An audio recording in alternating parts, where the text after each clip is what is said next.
Eh bien bonjour à toutes et à tous, c'est Jonathan Subtil pour une nouvelle vidéo pleine de subtilité. J'espère que vous allez bien les gens et je vais commencer direct par le moment un petit peu chiant, un petit peu promo. Si la vidéo vous plaît, n'hésitez pas à vous abonner, à lâcher un like. Voilà, comme ça c'est fait, j'ai rempli mon quota. Aujourd'hui une nouvelle vidéo et on va faire l'épisode 3 en fait des quiz tout simplement. On avait déjà fait 2 épisodes, c'était plutôt sympa. D'autant plus que là la nouvelle année a commencé, bon certes un petit peu en retard, hein, et bon on en tiendra par égard. Et du coup je me suis dit pourquoi pas ne pas faire des tests justement qui seraient en rapport avec ça. Nouvelle résolution, est-ce que je vais être un bon gars, est-ce que je vais avoir une bonne année, ce genre de choses. Je pense qu'on pourra trouver des quiz de ce style là. Après on va peut-être aussi un petit peu s'éparpiller comme je le fais bien souvent finalement. Du coup comme d'habitude on va aller sur le site de trendylétudiant.fr, hein. Pourquoi? Parce qu'il y a plein de quiz de merde que j'adore faire. Du coup premier quiz, que te réserve 2021 en fonction de ton signe astro? Totalement d'actualité. Par contre personnellement je ne suis absolument pas astrologue ni quoi que ce soit et j'y crois encore moins à ce genre de choses. Il va falloir expliquer pourquoi genre deux personnes nées exactement le même jour à la même heure peuvent être totalement différents finalement. Par contre ça sera peut-être mieux avec un peu de lumière. Waouh, ça m'éclaire la tronche ce truc. Je suis pas mal quand même aussi sous cet angle mine de rien. Comme vous aurez pu le constater pour ceux qui regardent mes vidéos, d'habitude il y a pas vraiment un décor mais en tout cas il y a un fond. C'est juste que j'ai réameubler l'appartement finalement donc voilà déjà autre angle et bon par contre derrière bah fond blanc quoi. C'est pas la folie. On verra ce qu'on peut faire la prochaine fois peut-être pour décorer un tantinet avec un petit poster ou je sais pas un dessin avec une bite. Ça rendrait bien. Hein. Donc que te réserve 2021 en fonction de ton signe astro? C'est même pas un quiz en fait, c'est carrément un article. Je me suis fait baiser. Cependant, par curiosité, j'aimerais bien savoir. Moi je suis poisson. 2021 est l'année où le poisson montrera au monde entier de quel bois il est vraiment fait et il faudra toutefois taper du poing sur la table. C'est fait. Du coup je vais passer une très bonne année. Si franchement ça devait se résumer qu'à ça. Et ne pas avoir peur de prendre des risques. Une fois que tu auras compris à quel point tu es méritant, tu ne laisseras plus la négativité t'atteindre et seras pleinement en paix avec toi-même ces prochains mois. Ah ces prochains mois. Donc c'est même pas durant toute l'année, c'est juste quelques mois finalement. En plus ça reste vague, je sais pas, quelques mois ça peut tout rien dire. Ça peut être jusqu'à décembre prochain finalement, mais ça peut aussi jusqu'à mars à tout casser. C'est quand même un peu obscur. Voilà, là du vrai test enfin. Quelle bonne résolution devrais-tu adopter en 2021? Eh ben on va le faire tout de suite. J'espère que c'est un quiz de Priscilla comme on a l'habitude de le faire. Ah non, je suis déçu, c'est Betty. C'est Betty Ramez qui l'a fait ce test. Mais Priscilla, où es-tu? Tu me manques. Nous sommes enfin en 2021, mais quelle bonne résolution devrais-tu adopter pour cette nouvelle année? Grande question. En ce moment, qu'est-ce qui te préoccupe le plus? La crise sanitaire et la solitude qu'elle entraîne, les déceptions que tu rencontres avec tes proches, l'état de la planète ou le moral en berne de tes amis? Alors déjà, il n'y a rien qui est gai dans ces réponses, c'est que des trucs vraiment pas cool, on va pas se mentir. Merci Betty, tu commences vraiment le quiz cette nouvelle année de bonne humeur finalement. Merci de ta motivation. Personnellement, du coup, bon, l'état de la planète, c'est vrai que c'est pas foufou, hein, on va pas se mentir. La déception que je rencontre avec mes proches, bah non, mais mes proches me déçoivent pas. D'ailleurs, si vos proches ne font que vous décevoir sans arrêt, bah, changez de proche, hein, allez voir plus loin, du coup, pas si proche, c'est-à-dire. La crise sanitaire et la solitude qu'elle entraîne, c'est pas forcément la solitude qu'elle entraîne, c'est plus moi, je trouve, tout ce que ça entraîne en termes de, pour les restaurateurs, les bars, ce genre de choses, alors que les commerces restent ouverts, hein, et je vois pas pourquoi dans un bar on aurait plus de risques à choper une maladie que dans un magasin, hein, on va pas partir dans un débat non plus, mais on va mettre la crise sanitaire et la solitude qu'elle entraîne, oui. Pendant le confinement, comment as-tu réussi à garder le moral? En testant de nouvelles recettes, en communiquant énormément avec tes amis, en t'investissant dans des causes qui te tenaient à cœur ou en prenant du temps pour toi? Bah clairement, en prenant du temps pour moi, c'est grâce d'ailleurs, ou à cause, hein, c'est selon, ça c'est votre point de vue, c'est grâce au confinement finalement que je me suis lancé sur YouTube, donc voilà, j'ai pris du temps pour moi et je me suis lancé dans cette magnifique aventure. Ça va bientôt faire un an d'ailleurs, hein, en février ça fera un an. Je tease encore un petit peu, hein, en février, du coup le 7 février il y aura la sortie d'Harry Prouter, donc voici un extrait de 5 secondes. Tendez la main droite au-dessus du balai et dites debout. Debout. Voilà, gros projet qui me tient énormément à cœur. Et je pense que après cette vidéo là je ferai une petite vidéo compte rendu de cette année entière passée sur YouTube à vos côtés et voilà, ça pourrait être sympa de faire ça. Donc on va dire réponse D en prenant du temps pour moi. L'année 2020 a été difficile, perspicacité niveau 10 000. Qu'est-ce qu'elle t'a permis de mettre en perspective? Le fait que tu ne supportes pas de t'ennuyer, le fait que tu as tendance à négliger tes besoins au profit des autres, le fait que tu mérites mieux que la façon dont tu es traité parfois, ou le fait que d'autres vivent des situations bien plus difficiles. C'est assez dur quand même. Elle est plus pragmatique, la petite Betty, par rapport à Priscilla, je trouve. On va dire le fait que d'autres vivent des situations bien plus difficiles. C'est mon côté altruiste, homme parfait, bon à marier, tout ça, tout ça. À ton avis, sur lequel de tes défauts dois-tu travailler en 2021? Ouh, lourde question. Ta passivité, tu dois commencer à agir si tu veux que les choses changent. Ta négativité, tu dois absolument commencer à voir le verre à moitié plein. Ta naïveté, tu dois arrêter de faire confiance à n'importe qui. Ou alors ton côté borné et tu dois commencer à accepter quand tu as tort. Clairement, la réponse D, sans hésitation. C'est vrai que j'ai tendance à être borné et... j'aime pas avoir tort. Personne n'aime avoir tort, hein, mais certains l'acceptent plus facilement que d'autres quand même. Et voilà, moi, non, clairement pas. Je suis un petit con. C'est dimanche, que fais-tu pour t'occuper? Tu te fais couler un bon bain chaud avec des bulles? Tu verras la gueule de ma baignoire, ça va être un peu compliqué. Tu fais du sport histoire de te défouler, tu te poses devant une série ou un film, ou tu appelles tes amis pour savoir s'ils sont dispo. Du sport, bon j'ai un peu lâché l'affaire, je vous avoue, hein, je m'étais remis pendant le confinement, mais le premier du moins, et ensuite j'ai découvert le sport en salle qui était beaucoup plus agréable je trouve, et malheureusement les salles ont fermé, et du coup je me suis arrêté. Cependant dès que les salles vont réouvrir à nouveau, j'y retournerai, ça c'est sûr. Non, je me pose devant une série ou un film, c'est chill, c'est tranquille. Quand tu es en couple, comment agis-tu? Je suis sûr que quand ma copine va regarder cette vidéo, elle va écouter la réponse avec grand intérêt. Tu es timide, tu as du mal à montrer qui tu es vraiment, tu es indépendant, un peu à l'excès, tellement tu as peur qu'on t'envahisse, tu es dévoué à 100% à l'être aimé, quitte à t'oublier. Non. Faut pas déconner non plus, hein. T'es passionné et tu fais les choses en grand pour montrer ton amour. Comment j'agis? Alors donc déjà je suis absolument pas timide, absolument pas. Dévoué à 100%, oui. Mais je m'oublie pas pour autant, quoi, c'est sûr, faut pas déconner. Non, je veux dire que je suis passionné et que je fais les choses en grand pour montrer mon amour. Voilà. C'est beau, hein. Pendant le confinement, qu'est-ce qui était le plus difficile? L'ennui, comprendre que certaines personnes se fichaient de toi. C'est sympa, dis donc. Betty, elle est brute de décoffrage, hein. Oui, brute de décoffrage, j'utilise des expressions qu'on n'a pas entendues depuis au moins 1970. Et alors, je vous emmerde. L'ennui, hein, c'est clairement l'ennui, je pense que c'était ça, parfois, c'était un peu dur de se trouver de nouvelles occupations. Ces derniers temps, tu as envie de te concentrer sur quoi? Sur du lait.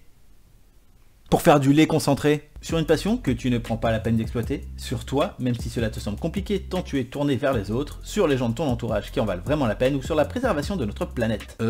Sur moi, j'ai envie de me concentrer sur moi en fait. Sur ma réussite, sur mon bien-être avant tout. Ça peut paraître un peu égoïste, mais je pense que tu ne peux pas rendre les gens heureux et aider les gens quand tu n'es pas déjà toi bien personnellement. Donc on va dire sur moi. Voilà.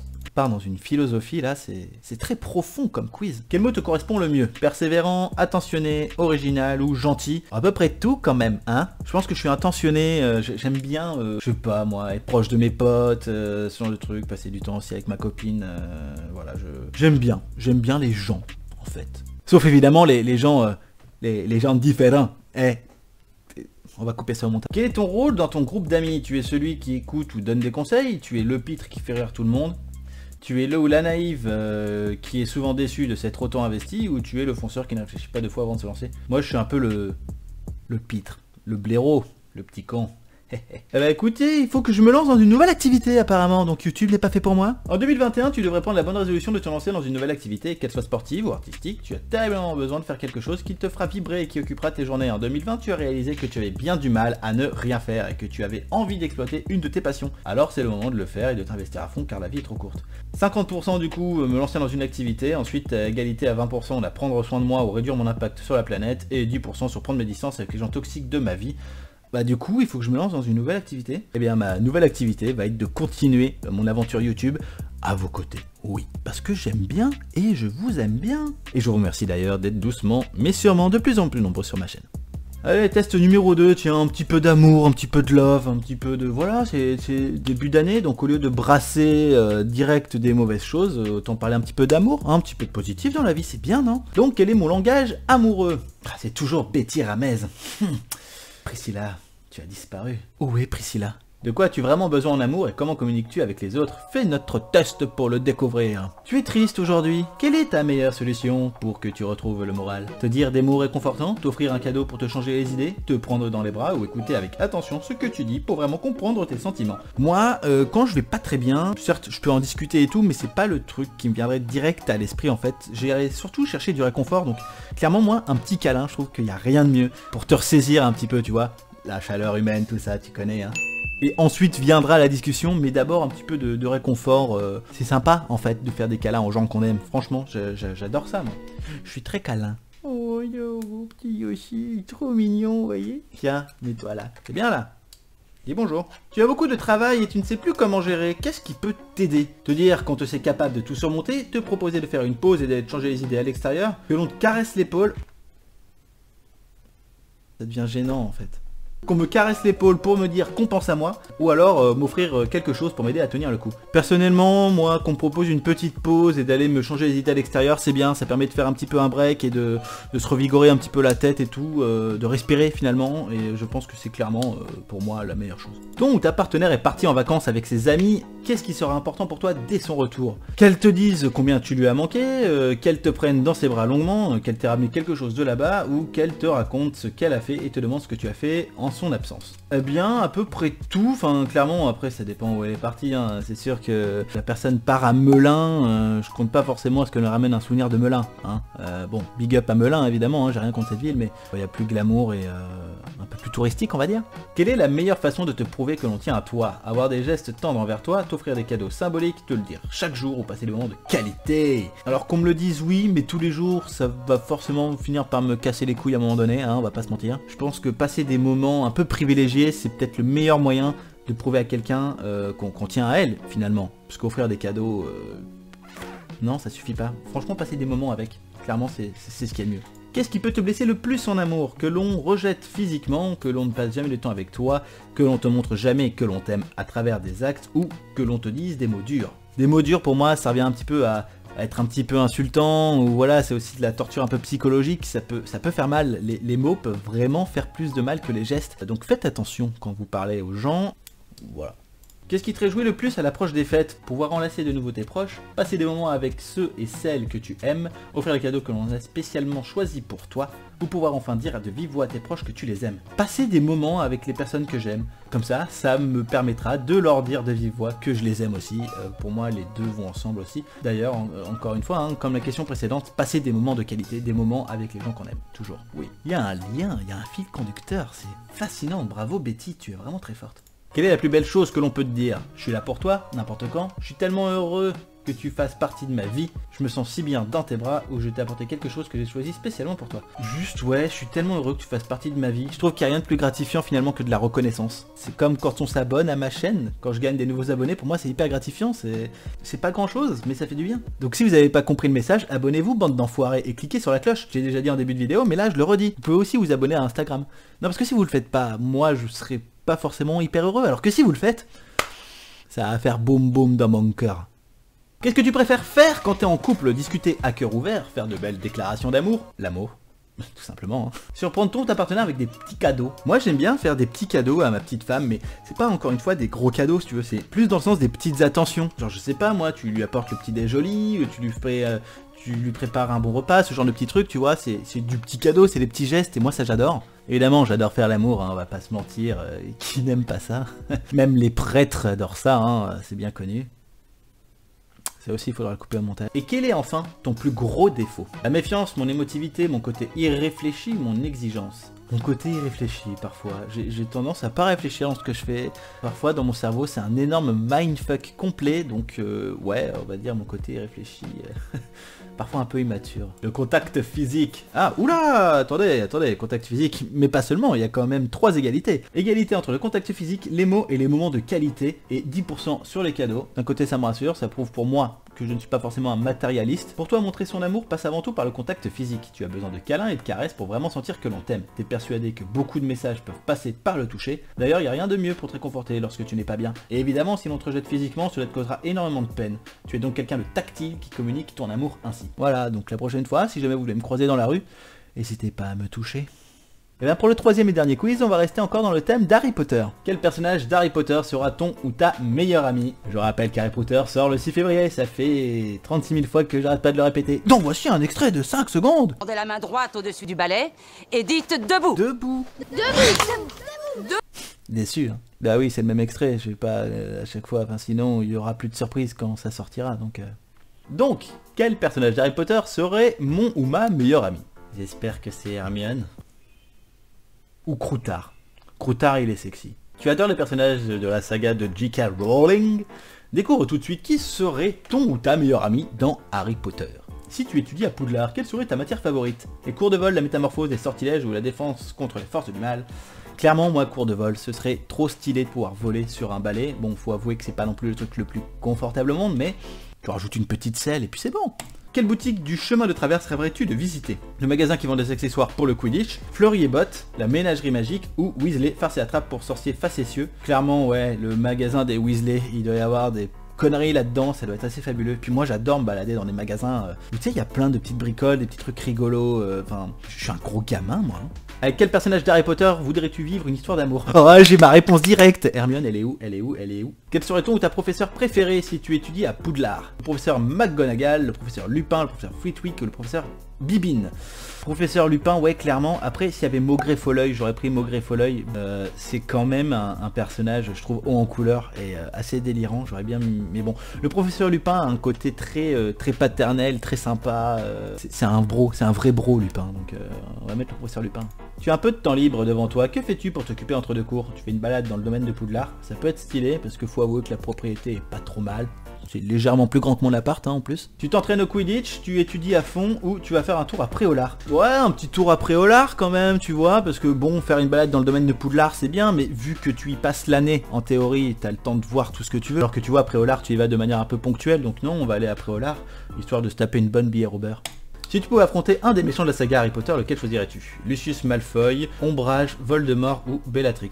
Ombrage, elle me casse les couilles avec sa petite gueule rose là. Elle me fait penser à une de mes profs de maths que j'avais eu quand j'étais en seconde. Insupportable. Et souvent, elle était habillée en rose aussi, elle était un peu maniérée, une véritable connasse. A ton avis, quelle forme aurait ton Patronus? Une grosse bite. Encore un truc que je vais devoir couper au montage. A ton avis, quelle forme aurait ton Patronus? Un chien, un lapin, une loutre ou un cerf? Je suis déçu, il n'y a pas l'ornithorynque. J'adore les chiens, mais clairement pour un Patronus c'est pas assez stylé. Le chien est carrément mon animal de compagnie, on va dire préféré, hein. Mais bon, pour un Patronus, ça claque pas des masses quand même, un chien, hein, on va pas se mentir. Un lapin, c'est mignon. Une loutre, une loutre. On va mettre un cerf, hein. Un cerf c'est quand même grave stylé. Quel objet magique voudrais-tu posséder? Le retourneur de temps, la baguette de Suro, le déluminateur ou le lorgnospectre? C'est quoi déjà les lorgnospectres? Lorgnospectre. Les lorgnospectres étaient des grandes lunettes colorées offertes en supplément pour l'achat d'une publication du Chicaneur. Ah super. Quel animal choisirais-tu si tu vivais dans le monde des sorciers? Une chouette, un aigle, un rat ou un chat? Bon, on va rester classique, hein. Je pense qu'une petite chouette c'est sympa. De toute façon ça porte bien son nom, je trouve ça vraiment chouette. Il y a beaucoup d'humour de qualité dans cette vidéo. Quel genre d'élève serais-tu en classe? Tu serais toujours dans la lune, tu serais plutôt médiocre, tu serais bon mais sans faire vraiment d'efforts, ou tu serais le ou la première de la classe? Je serais souvent dans la lune, enfin t'imagines quand même. Tu bosses à Poudlard, tu fais ta scolarité là-bas. Comment tu ne peux pas rêver? Je serais bon, mais sans vraiment d'effort. Ça dépend des cours. Cours de vol, je me donnerais à fond, évidemment. C'est encore mieux que le PS quand t'étais au collège ou au lycée, quoi. C'est du cours de ballet. Et c'est pas le ballet que tu passes sur le sol pour faire le ménage. Non, non. Pour ça, il y a les elfes de maison, donc ça ne sert à rien. Que même cours de potions, je trouve ça stylé. C'est comme faire un peu de la cuisine, si tu veux, mais pour faire des trucs avec des pouvoirs stylés. T'imagines les filtres d'amour? Hermione, là, elle serait à red dingue de moi, quoi. Oh non, 10% Hermione, je suis dégoûté. En même temps, Hermione, je n'ai pas forcément envie que ce soit ma meilleure amie. J'ai envie que ce soit ma meilleure amie plus. Elle va l'avoir, ma baguette de sorcier. Elle va l'avoir. Donc mon meilleur ami est Ron Weasley. Bah moi ça me va parce que Harry, je le trouve un petit peu chiant mine de rien. Ron c'est quand même un bro. En plus c'est un bon vivant, il mange bien, il est sympa, c'est un bon sidekick, il est cool.